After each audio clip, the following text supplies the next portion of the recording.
Hi everyone, my name is Lewis, and here is my 2021 NFL mock draft.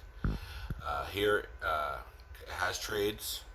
This is what I think, since this is my only one I'm posting here on YouTube, based on all the trades, free agency that has transpired the last few months, I'd say. So let's start off with Jacksonville. Trevor Lawrence from Clemson seems to be the lock-on favorite there. It's been like that for a while. Generational quarterback, has all the tools. New face of a franchise that desperately needs one. Makes too much sense not to go that way. Then in number two, the Jets will go with Wilson, the quarterback from BYU. Can make all the throws. Seems to have a good head on his shoulders. Only thing that worries me about him is just coming from BYU. Level competition out there. I don't know if he was really challenged, but I think the Jets did their homework on him, and they like him. At San Francisco, number three, they traded up from 12 with Miami, and originally, and I have them taking Trevor Lance. I know a lot of people are saying Mac Jones, Mac Jones. I think Lance has all the tools. You make a trade from 12 to 3, not to be safe. You go there to be ballsy, to take the guy who you think could be a generational player, someone you could coach up, and this is a perfect spot for that, especially with Garoppolo still there in the fold. Lance, I know, didn't play last year with the pandemic, but the year prior put up some great gawky numbers. It makes too much sense not to do. I don't see how Mac Jones is the pick there. At four, I have a trade, my first trade of this draft. New England trading with Atlanta from 4-15, probably swapping first round picks, probably getting another first in the next year, and probably a mid rounder, third, fourth round pick. Usually the case there. I got them picking Justin Fields from Ohio State. Guy is criminally underrated. Plays really well. I know he's had a couple bad games also there, but played really well in a couple of big games. One against Clemson for a national championship series. I think it makes sense, and New England's going for it. They're very aggressive for agency. How many years Bill has left. I think they're going for it. Five, very interesting. Cincinnati has Jamar Chase. Running mate at LSU with Joe Burrow. I could have easily went Sewell. They need offensive line help as well, obviously, and especially with Burrow hurting his knee last year, having surgery. But I think Burrow will want his guy from LSU, and I think they'll appease him. At six, I have Miami taking my Pitts to Florida State. I meant the Florida tight end. Another guy who's a monster, one of a kind. The term unicorn is referred to him because there's no one like him ever been before. Guy could play in the slot, could play in line, catch balls, matchup nightmare for DBs, safeties, linebackers. Great catch radius, extremely athletic, can block surprisingly pretty decently. So Miami goes to another toy, which makes a lot of sense. You want to support your young quarterback there. At seven, I got another trade. Dallas moving up to 7 from 10 with Detroit. Taking the best and the first defensive player, cornerback Patrick Surtain from Alabama. I think the most smoothest, cleanest cornerback there. Doesn't have blazing speed, but has great ball skills, great catch-up ability. Knows how to play the position. Obviously, his father was a corner as well, so that makes a lot of sense. And Dallas desperately needed a corner. At 8, Carolina taking Penei Sewell, another phenomenal, another great generational offensive tackle. He didn't play last year due to the pandemic. He opted out, but with Sewell, it gives Carolina an offensive tackle they can build around. With their quarterback situation there. So it makes a lot of sense to protect the quarterback, and especially with McCaffrey coming back as well, helping with the run game, it makes a lot of sense there. At 9, Denver, with the trade from Bridgewater today, 6th spot. I just don't see them moving up to get the quarterback. I think they looked into it. They probably asked if it was too steep, so they went with Bridgewater, and they said if someone drops down them, phenomenal at 9. But in this case, it didn't happen. So they'll take the offensive tackle, Rashawn Slater from Northwestern. Another guy who's graded out really well, good feet, Could kick in the guard, but I think they'll start him at tackle. At 10, Detroit, who traded from 7 with Dallas. They're looking to build a new regime, new Dan Campbell, new head coach. Once guys are gritty, dirty, willing to go the extra mile. I know the press conference was taking out kneecaps. Well, I mean, Micah Parson is that guy. He's a throwback linebacker from Linebacker U at Penn State. Only thing that bothers me about him is his off the field antics. Hopefully, he can straighten that out, as well as maybe being too downhill. I wonder about his coverage skills. I know he's very athletic, but I wonder. At 11, the Giants. I see them taking at this point. They wanted to go at tackle probably first. Get them in livers of hog mollies, but they're gone. I think they'll take the best player available on their board, and that's Jalen Waddle, which makes sense. Give Daniel Jones another weapon. And the wide receiver. They got Galladay, Shepard still, Slayton, but this guy, this one makes a lot of sense.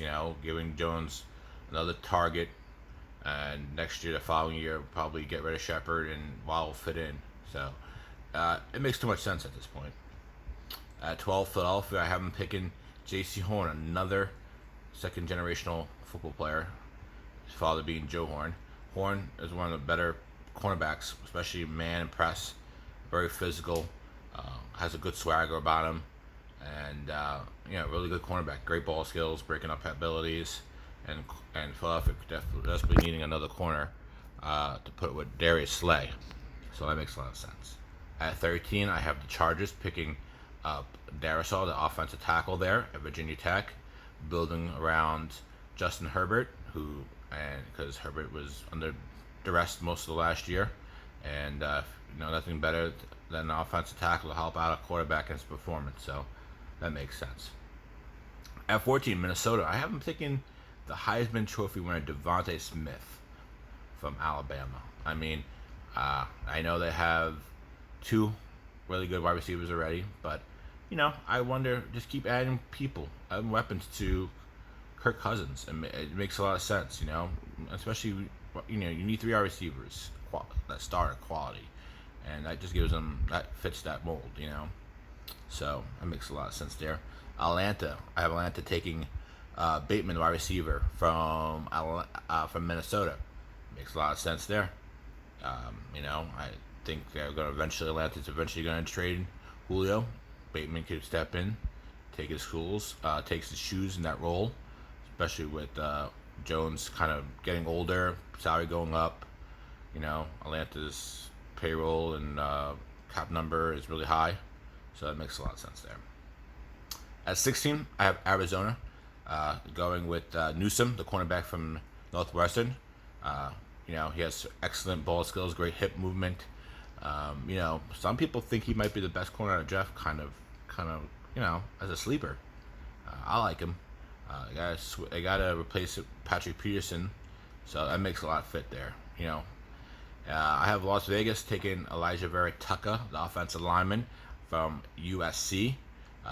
Vegas, who has done a lot of revamping in their offensive line this offseason, cutting players, trading players, needs to fill his hole. Makes a lot of sense. Miami, adding Quidde Pay, the edge rusher, the first edge rusher off the board in this draft, to the Dolphins. Guy's very toolsy, very raw, still learning how to play a football game. Miami needing edge rusher. Makes a lot of sense there. At number 19, I have the Washington football team taking Mac Jones, the quarterback of the future. I know they have a quarterback in Fitz. He's a veteran, probably there under 1 year. Help groom Jones. So it makes a lot of sense there. They need a quarterback of the future. Jones is there, very proficient. I like him there. Chicago, the Bears.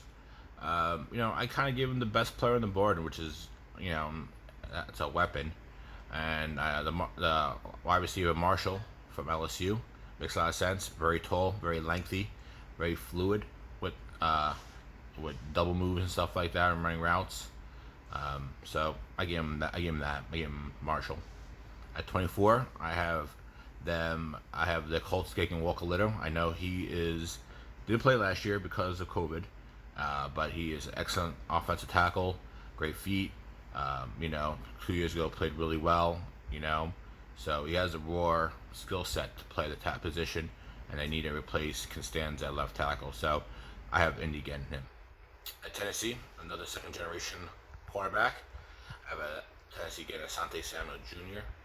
Makes a lot of sense. Samuel was a really good, productive cornerback there at Florida State. You know, he might be a little small for outside, but I think they're going to start him there. Tennessee cut 2 corners this off season. You know, have a hole at corner, so it kind of fits there in the mold. Then I have the Jets at 23 getting Azeez Ojulari, the edge rusher from Georgia. I like Ojulari here because he is one of probably the most prolific edge rushers of this draft when it comes to just overall results and sacks, and you know, and Jets desperately need an edge rusher. They haven't had one since John Abraham, so makes total sense there. At 24, I have the Steelers taking Tevin Jenkins, the offensive tackle. This guy is just a beast, a mauler, and it kind of fits what Pittsburgh does. And they want to get back to their roots of running the ball, protecting the run, play action with Ben, and you know, I need an offensive lineman to do that, and they don't have any. So Jenkins fits there. I know Steelers want running back, but they get one later round. At 25, I have the Jacksonville Jaguars taking Kadarius Toney, the wide receiver here from Florida. That makes a lot of sense. Guy is, you know, very toolsy when it comes to the slot. You know, running could even run him on some couple of running plays as well. Turn end arounds, special teams, give Lawrence a weapon. I have Cleveland taking Jeremiah Okuma. Sorry if I pronounced that wrong. Komora, linebacker from Notre Dame. One of the excellent coverage linebackers this draft. A little on the thin side. You wonder if he could take the blocks from a guard or center, but has excellent coverage skills. Tall, can even play slot. So, you know, it's this generation's kind of linebacker. So that makes a lot of sense.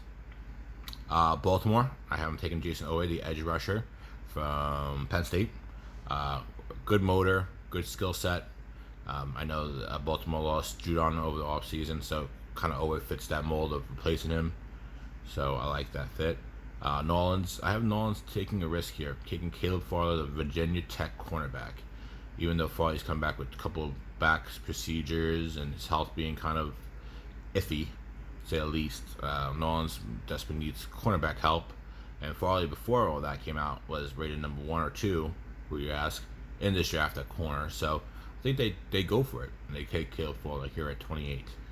At 29, I have Green Bay Packers taking Elijah Moore, the 5'9" wide receiver from Ole Miss, giving pretty much Aaron Rodgers more weapons. You know, this is his prime. Like, you have a small window here at Green Bay to do something really great, and you got to give him more weapons to throw the ball around besides Adams. And I think he could complement that offense. So I think, you know, makes too much sense. At 30, I have Buffalo taking Dylan Razon's offensive tackle at North Dakota State, or South Dakota State, escapes me. But the guy can block. He's good feet, get to the next level, lie on his feet. You know, I know the level of competition wasn't the greatest there in that division, but the skill set's there, and Buffalo needs to protect just protect Josh Allen and help that running game out.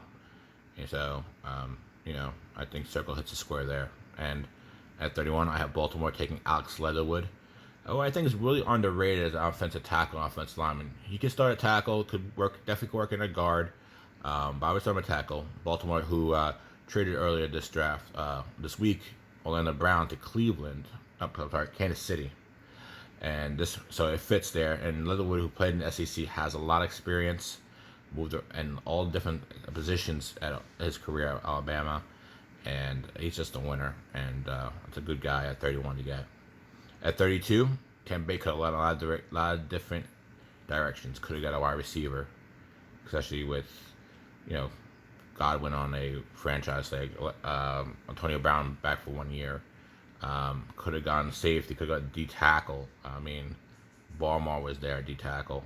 But I have them taking Carlos Basham Jr., the edge from Wake Forest. I mean, it makes a lot of sense. Use another pass rusher. Can't get enough of them.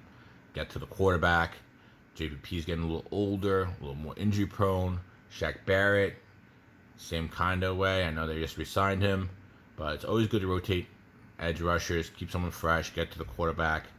And Tim Bay's pretty a luxury to do so and make this pick. So that's my draft for 2021 mock draft. As you can tell, there's a couple of guys missing: Jason Phillips, Christian Barmore, to say the least. I think Mooring, the safety from TCU. So, but let me see what your thoughts are. Love to get your comments. If you like the video, spike the like button and get at me. Thank you, and happy draft day. Bye.